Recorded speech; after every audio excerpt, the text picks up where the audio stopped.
semi-finals are the headline acts for tonight's second evening of the J3's Puma National Junior and Senior Championships. On the women's side, Shelly-Ann Fraser-Pryce is set for her last hurrah at the National Stadium in Kingston as Shericka Jackson looks to defend her title with twin sisters Tia and Tina Clayton, the dangerous Crystal Slowly, Brianna Williams and the experienced Janelle Smith among those likely to feature. While on the men's side, Brian Level, the fourth place finisher last year and fastest in qualifying at 9.99 seconds, is hoping to separate pre-championship favourites Kishane Thompson, Oblique Seville and Akeem Blake. Before we get into the discussion, let's remind you of the top 8 qualifiers from last night's quarterfinal round, starting with the men's 100 meters. Let's have a look at that. Brian Level leading the way at 9.99 seconds. Akeem Blake, 10.07, Oblique Seville and Kishane Thompson, along with Sandra Davison, all at 12.12. Boagie and Krumi, a season's best for him, 10.14. Taekwenda Tracy, 10.15. He always seems to find a way. And Dane McPherson with a lifetime best, 10.15 seconds as well. Then on the women's side, Shericka Jackson leading the way. The women's race is affected by significant negative winds up to negative 2.6. Tia Clayton 11.21, Tina Clayton 11.27, Janelle Smith 11.28, Crystal Slowly 11.30, Jodine Williams 11.31, Shelly-Ann Fraser-Pryce, she was comfortable at 11.33, and Ashanti Moore getting through at 11.36, the top 8 qualifiers. Well, so much to look forward to, and for the best analysis, let's welcome SportsMax.tv editor-in-chief Leighton Levy. Leighton, welcome to the show. I gather you are at the National Stadium now because action started this morning. They took a break and then restarted just after 2 o'clock local time, and we're getting ready for the big races later on tonight. But let me ask you, Leighton, from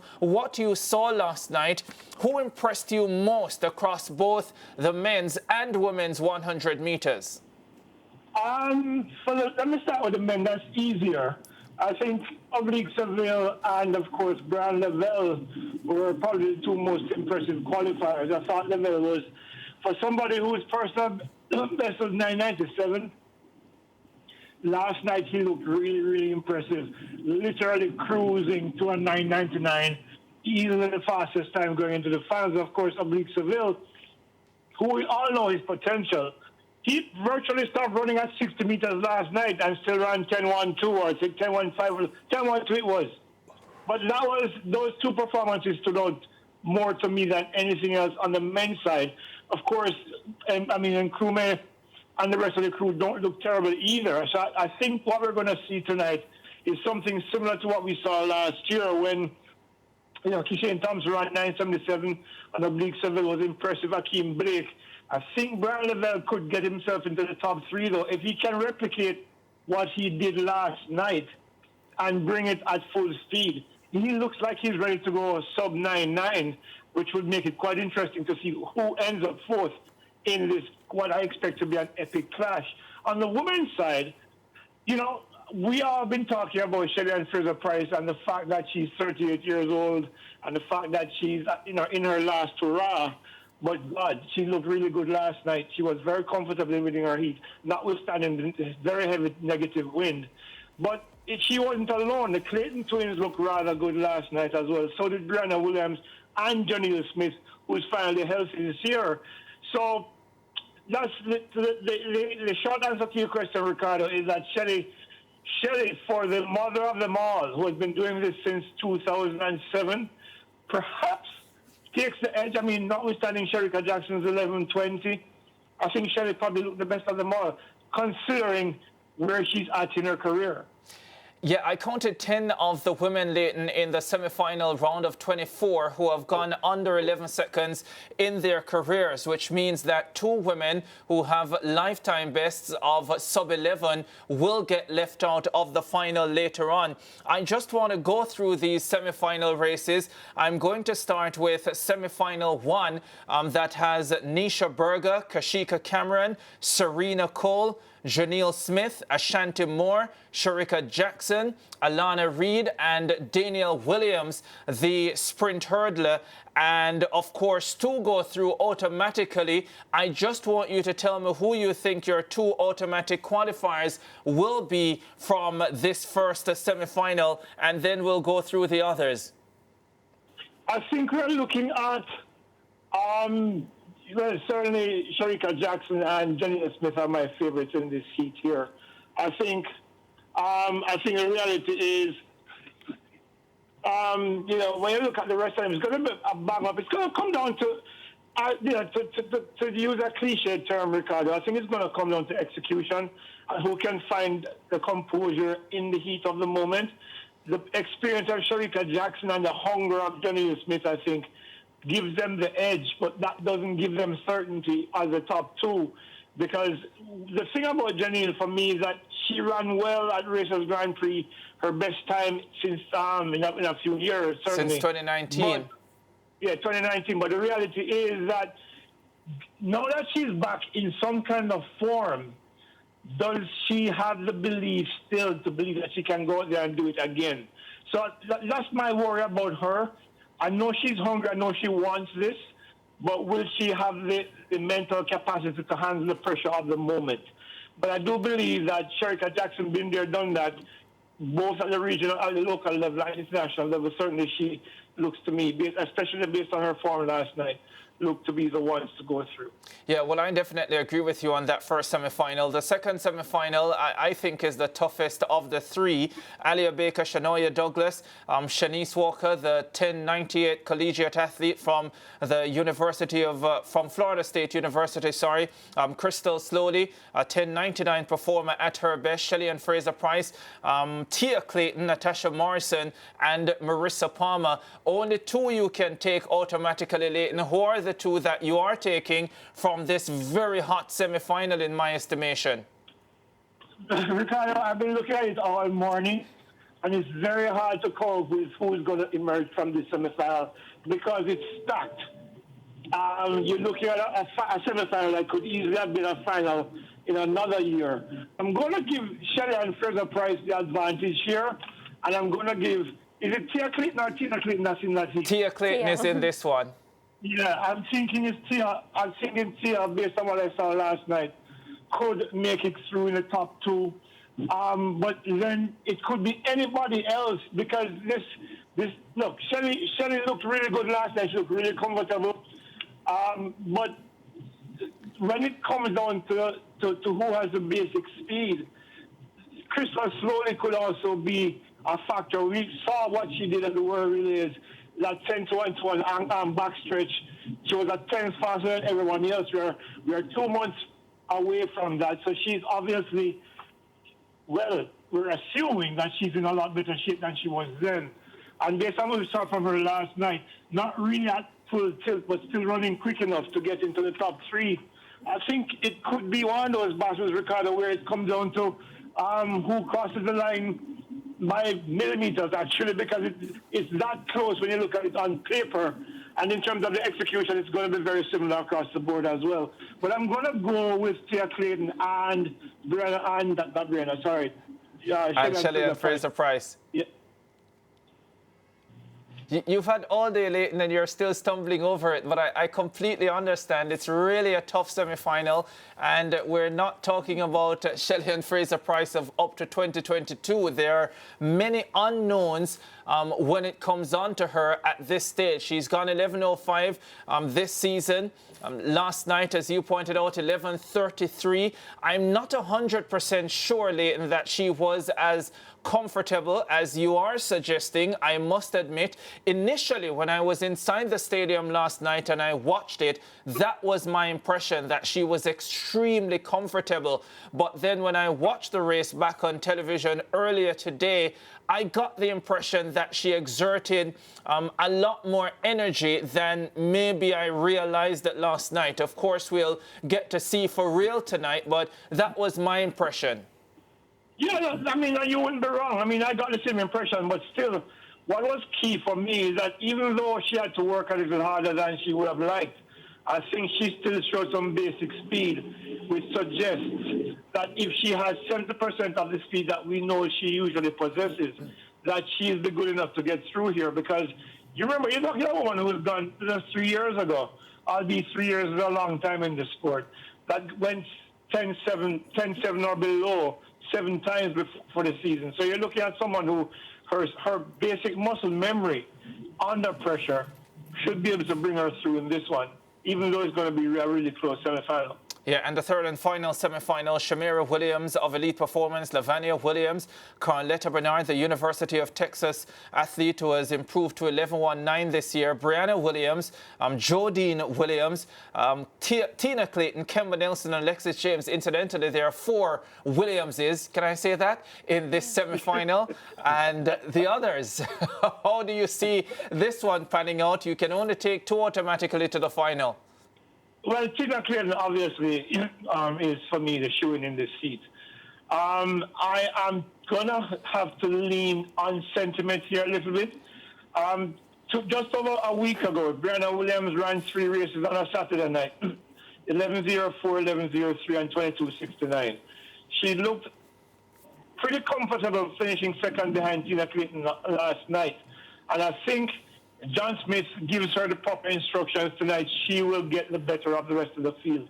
It's not going to be easy, and I think she's going to have to run perhaps a season's best to get into that final. But I think if anyone can, and given the progress I've seen her make so far this season, I do believe that Brianna Williams is back and should get into the final.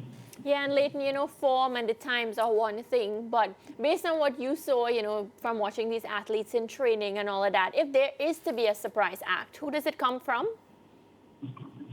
That's a tough question because it could be anybody. As I said last week, last time I was on the zone, the 100 meters this year is a pretty open event for the women.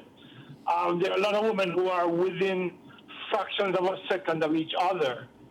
So it comes down to who will be able to perform on the night under pressure, and of course, expectation. There are a couple of athletes who ran well during the course of the season. I saw last night. It looked like they were really struggling, like Shanice Walker, for example. I think you saw a bit of fatigue on her last night. She was really pushing for 11.50 seconds. And notwithstanding the win in that heat, the fact is that she didn't look as fresh as she looked at the Eastern Regionals just a couple of weeks ago. So, except for her and a couple of others, to be honest, it will be hard to pick somebody right now. So I'm going to have to leave it at it could be anyone because that's how close it is this year. Right. And it's a situation where, as I said before, it comes down to who can handle the pressure. And if you should grade all of the women in the semifinals from each of the heats, they each have similar experiences and similar reactions under pressure.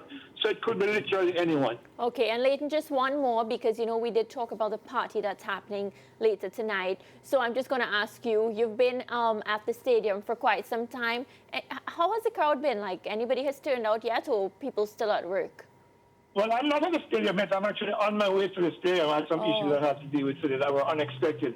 But based on what I saw on television a while ago when I was leaving home, there isn't much of a crowd yet, but I expect the turnout to be significantly improved by the time, say, 6 o'clock rolls around.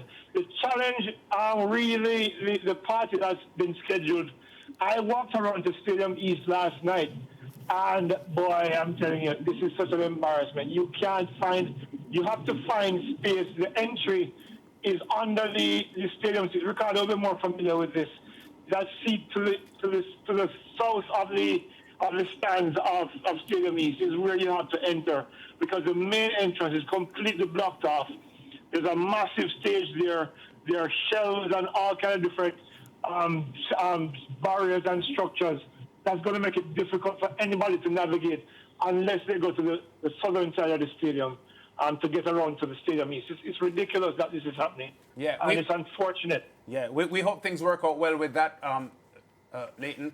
But forgive me to focus on the women's semifinals and finals coming up because we know the men's race is going to be hot as well. But I want to ask you this, because with some of the athletes coming off injury issues like Shericka Jackson and Shelly-Ann Fraser-Pryce, talk to us about the fact that the semifinals will be run, well, the final will be run just under 2 hours after the semis, and the fact that the semis are difficult semifinals. So experience and know-how will have a lot to do with how these athletes return just under 2 hours after the semifinals to perform in the final.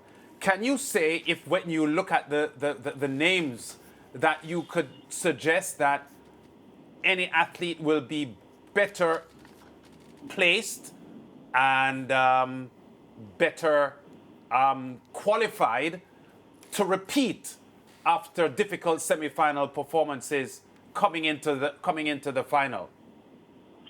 I think if anybody's impacted by the ability to recover, it would be the athletes coming out of the NCAA, the Shanice Walkers, the Michelle Bergers, if she makes it through, because they've had long seasons, both indoors and outdoors, and they ran well, including personal bests during the course of the season. So I think the fatigue factor could take a toll on some of those athletes, because they've had long seasons, and no matter how well you prepare, tired legs are tired legs. I think for someone like Shelly Fraser-Pryce, who's raced sparingly this year, I think she's had, including World Leaders, 4 races this year. I think she'll be relatively fresh and ready to repeat after. And look, this window is a little bit in line with what international standards are at global championships. So I think people like Shericka Jackson and Shelly Fraser-Pryce have no trouble in repeating an hour and a half later, because that's usually the window in which they perform. Similarly, people like Brenna Williams and, of course, the Claytons all of them have the experience of coming back in that window to complete and run well again. So that is what makes it such an interesting setup, lads, because this is a year when we are seeing a transition from the Bolt era, which is ending this year, officially when Shelly Fraser-Pryce retires, and the new lots who are emerging, who have not quite yet gotten to that level of the previous generation. So that gap, I think, could speak volumes to what happens tonight in terms of the relative experience and the speed, and of course, who is fresher. And I think that goes some way into determining who will be able to perform well in the final later on tonight, after what are expected to be intense semifinals. Leighton, I won't let you off the hook. You have to give us your top 3, man, for the women's 100 meters before we move on to the men. Oh, boy. All right, so I'm going to go, based on experience, with Shericka Jackson and Shelly Fraser-Pryce. That's only 2, my friend. Did he drop out?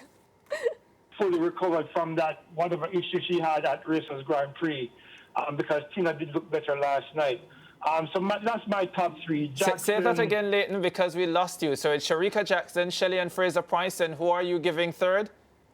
Tina Clayton. Well, not necessarily in that order, but that's my top 3. But Leighton, I want your order, man. Come on. We're 4 hours away, Leighton, or 5 hours away. Let me take it like this then. So Tina Clayton from Shericka Jackson from Shelly Fraser-Pryce. Wow. That's a big call, Leighton Levy. That is a massive call. All right. So Tina Clayton from Shericka Jackson from Shelly Fraser-Pryce. That's your top 3. Yeah. The men? You want to do the men now? Not yet. Don't go so fast, Leighton. Let's roll through the men's semifinals first. Unlike the women, where we had 3 semifinals, the men have 2 semifinals, the top 3 from each, and the next 2 fastest getting through to the final. In semifinal 1, Ashana Smith, Christopher Taylor, Rohan Watson, Sandra Davison, Oblique Seville, Brian Level, Taekwondo Tracy, and O'Dane McPherson. Who are the 3 you see getting through this one automatically? Level and Oblique and Sandra Davison. I think Sandra looked really good last night. And he looked great at the Racers Grand Prix as well. Yeah, so I think those are my top 3 from that semi. All right, pretty straightforward. And then, so no chance for Christopher Taylor? I don't think so, not this year. I think I think what Christopher Taylor is doing is using the hundreds as preparation for almost like speed work for the 200, which I think he's a lot better at. I never saw him with a chance of making through for this 100-meter men. So I think, in my mind, this is just getting a race sharp for the 200 later on in the championships. Yeah, and just a tidbit here, if Christopher Taylor or Andre Bent make it through to the final, they will become the first athletes in the history of the national championships to start at the qualifying round and get all the way to the championship race. Nobody has ever done that before. The furthest anyone has ever gotten to having started at the qualifying round is the semi-final stage. Semi-final 2, Leighton: Johan Blake, Raheem Ford, Jelani Gordon, Boaji and Krumie, Kishane Thompson, Akeem Blake, Kadrian Golson, and Andre Bent. Which three are you taking automatically for this one? Okay, Kishane Thompson, Akeem Blake, and Boaji and Krumie. Ooh. I think Krumie looked really good last night, and he looks like he's ready to run a time similar to what he ran last night. If he does that, he will qualify and advance to the final. I just love how for the men, Leighton, the names just rolled off your tongue. It's as if, oh, this is all easy. So it shouldn't be a problem for you to give us the top 4 for the men's 100 final tonight. Okay, here's my top 4. And in this order, right? Hold me to this, in this order. I'm going with Oblique Seville to win the final tonight, from Kishane Thompson, from Brian Lavelle, and Akeem Blake 4th. Since you're so confident, why don't you give us the time as well, Leighton? 979, 981, 984, 989. Wow, wow, wow. Leighton is on fire. Leighton Levy has just said that Akeem Blake will equal his personal best and still not make the individual 100 team tonight. He might have to win the Diamond League again to get a wildcard entry into the World Championships in September. Leighton Levy, thanks very much. Enjoy the action tonight at the National Stadium. It's going to be cracking. It will be emotional as well because it's the final time that we will see Shelley and Fraser-Pryce compete in the land of wood and water, and we look forward to it. Take care, Leighton. Take it easy, guys. See you later. Yeah, Lance and Mariah. Very interesting predictions from Leighton. On the men's side, I am still inclined to go with Kishane Thompson ahead of Oblique Seville and Brian Lavelle. I agree with the top 3, just in a slightly different order.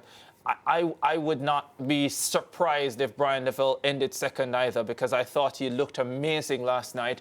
I suspect he will run around 987, Brian Lavelle. Wherever that gets him, is that second, is that third? So you do realize nobody bets against Kishane anymore. Like, it's like he's just a done deal in his event. But Leighton just did. Yeah, he just did. Well, Leighton just went with Oblique. Yeah. Leighton just went with Oblique. Yeah. Although a lot of people are saying no for Oblique because they don't feel he brings his best in the big finals. We're coming up to a break. By the way, on the women's side, I'm going with Sharika Jackson to win it. Yeah, ahead same. of Tina Clayton. And Tia Clayton in third. That hurts me to say, but that's what I see. all right, well, we will see. I want to break. We will see.